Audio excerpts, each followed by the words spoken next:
Hey y'all, so I want this to be kind of a short video, so I'm not gonna talk too much. I just want to say thank y'all so much for 800 subs. It means everything to me. Y'all are super sweet, and I appreciate all the support that y'all have given me. Um, and I pray that y'all are all doing well and y'all are safe and happy. But anyways, let's get into the video. Finding Frankie is the latest mascot horror game to arrive. The game is centered around an abandoned amusement park. This park has been converted into a live streaming 4-player game show as players race to the finish for a chance to win $5 million. The company wasn't always this way though. The bright, beautiful rooms used to house the howls of children's laughter. But due to what I found in the apartment, I'm gonna see if I can get a screenshot. If not, I'm just gonna read it. There was a newspaper clipping that said, police were called to investigate a disturbing scene at newly opened Frankie's Parkour Palace, the world's largest indoor trampoline fun park. After reports of foul odor emanating from beneath the trampolines and floorboards, the discovery was made around 9 a.m. Monday morning when a child alerted staff to the smell. Upon further inspection, authorities uncovered a body hidden beneath the play area. The identity of the deceased and circumstances surrounding the death remain unknown at this time. Company CEO Stan Ellie has not commented on the incident, and the investigation is ongoing. Authorities have urged anyone with information to come forward as they work to uncover details of this shocking discovery. So due to this, the company found themselves in bankruptcy, which thus became a catalyst for the start of this game. The company already had a dark history, so they really didn't have too much to lose. They benefited from the sales of cereal and from the competitors themselves. So now I'm going to get to the part where I kind of theorize and point out some interesting things that I noticed. So as far as the contestant or who are we, I believe that the contestant is not as innocent as they seem, and they're not really a victim. I believe that beginning clip is the contestant buying up all those cereals. We've seen where the contestant lives, and they seem to be very down on their luck. They seem to be kind of poor. But at the same time, it would be like, how could they afford the cereal if they're poor? That is a counterclaim. I will acknowledge that. But I think that they had been studying the show for a minute. I think that they were well aware of what they were getting into and the chance that they had to win $5 million. I also think at the ending, the fact that the contestant didn't just walk away. Are you kidding me? $5 million? Y'all wouldn't hear from me again. I would disappear. I would fade into existence. The fact that that contestant saw the opportunity to take that money but still wanted more, I think that speaks to their greed and maybe some type of darkness within them. Because for me, I have a theory that in the next one, if they were to make a sequel, the contestant will probably be participating in sabotaging other players and making sure they don't win. But also, it speaks to how maybe naive the player is, because after a while, with any game show, if you have a reoccurring character, after a while, it gets to the point that people start rooting against you. They want to see you fall.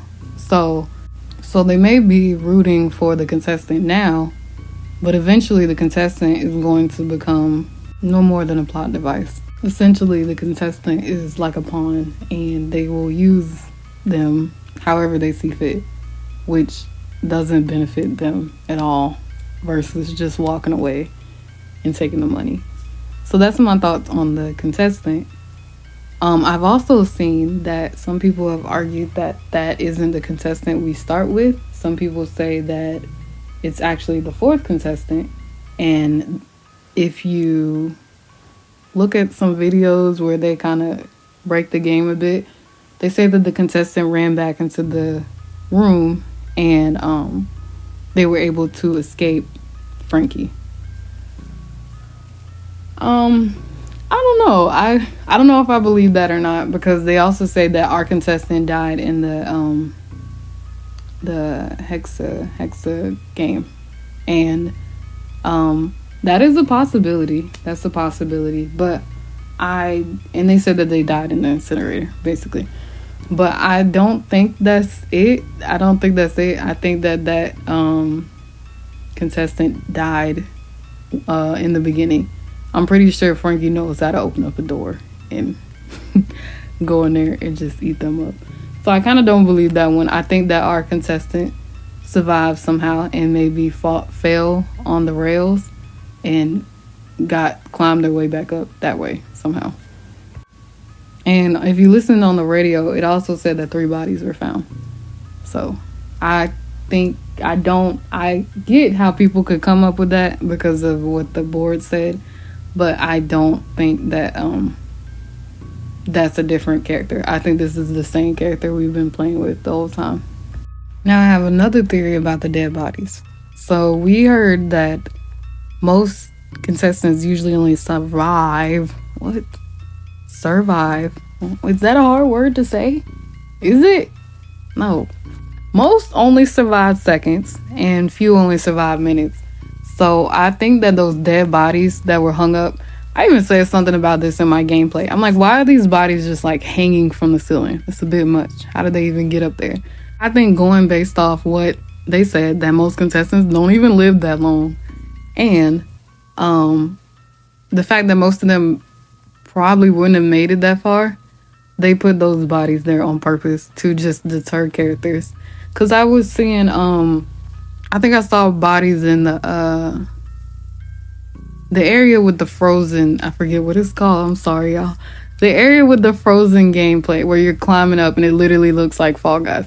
There were bodies in there.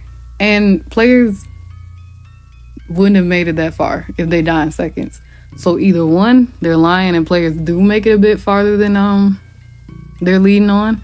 Or 2, which I think is more likely, they just put those bodies there to scare characters and contestants, and have them think that they're going to die here and that they're not going to make it, or that's going to be them. And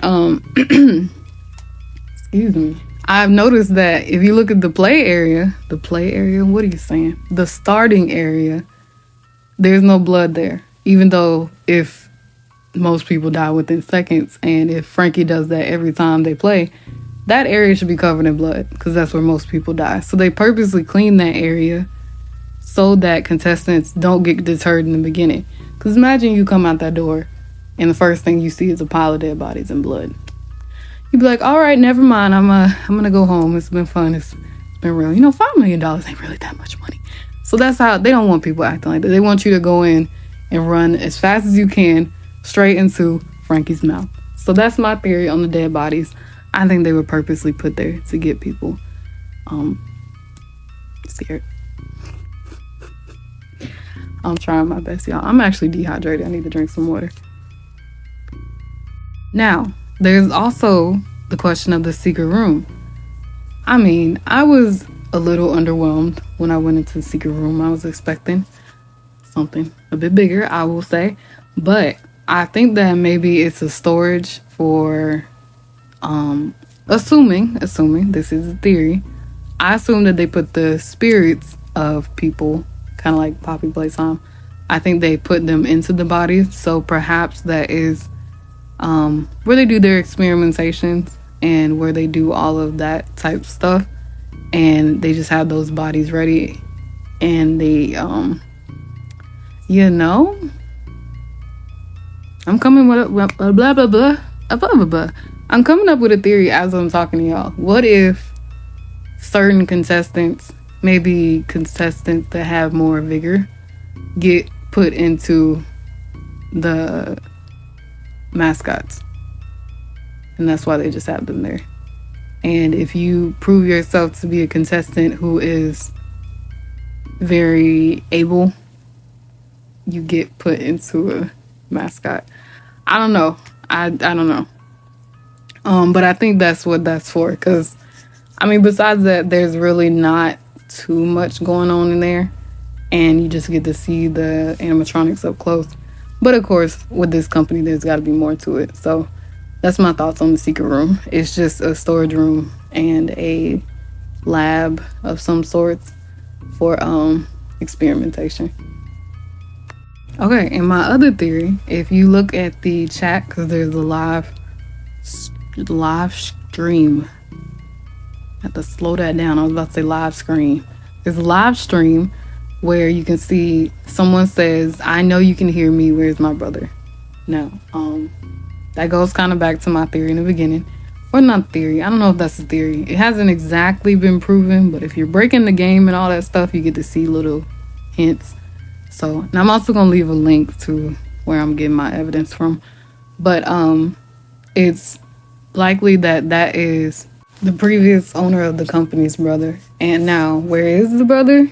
That's a whole nother thing. I don't know. Is the brother Frankie, one of the animatronics?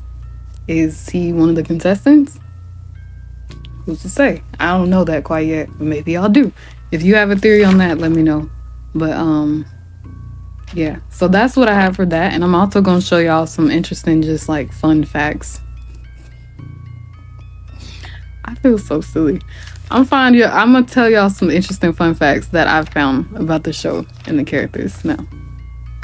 So all of this is coming from the Finding Frankie Discord, and this is the team speaking with people. So Frankie is actually based upon a character, or a toy rather, from SpongeBob, and I'm gonna put a picture of it.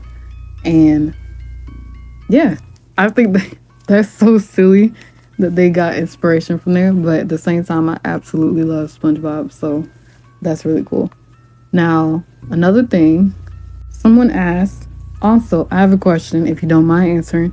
What is Henry Hotline's main purpose? I mean, just in like the game show itself, is he a part of an obstacle in the show, or is he just there as a mascot? And the team responds, he's Frankie's best friend. He lives in the lower levels of the building. You'll encounter him when you wander into his section, etc., etc. So the two of them are actually friends, which makes the how Henry died even more sad. They're supposed to be friends. Why did he do that? I don't know. So another thing, also, the creators say that Frankie is more of a mindless monster, while Henry is more of a sassy, sentient phone who has a constant headache. So, but it's interesting that they say that Frankie is mindless, because if you remember that scene where he was about to eat us, and they're like, hold on, Frankie, not right now. Hold on a second. If Frankie was so mindless, he wouldn't have listened to that command. He would have just ate us, because he's, you know. So I think that that's really interesting that they say that, but yet Frankie shows that he has some sort of self-control, and or he cares about the company and the ratings and the profit enough to not just kill that person immediately. I think that's interesting. As far as Henry, the fact that he's a sentient phone, I don't even know what my brain is doing with. I don't even know what my brain doesn't even know what to do with that information. Sentient phone. So is it, if they're saying that he's sentient, but they didn't say that, it's interesting wording to me, because it's like sentient phone, mindless monster. Is Frankie not sentient? Is he not a sentient monster? That kind of conflicts what we saw in the game. I don't know, y'all. I don't know. But yeah, so that's everything that I have for y'all. I'm looking over my notes to make sure I said everything that I had. I had a very cheesy joke I was gonna say to y'all. I don't know if I'm gonna say it. It doesn't feel natural.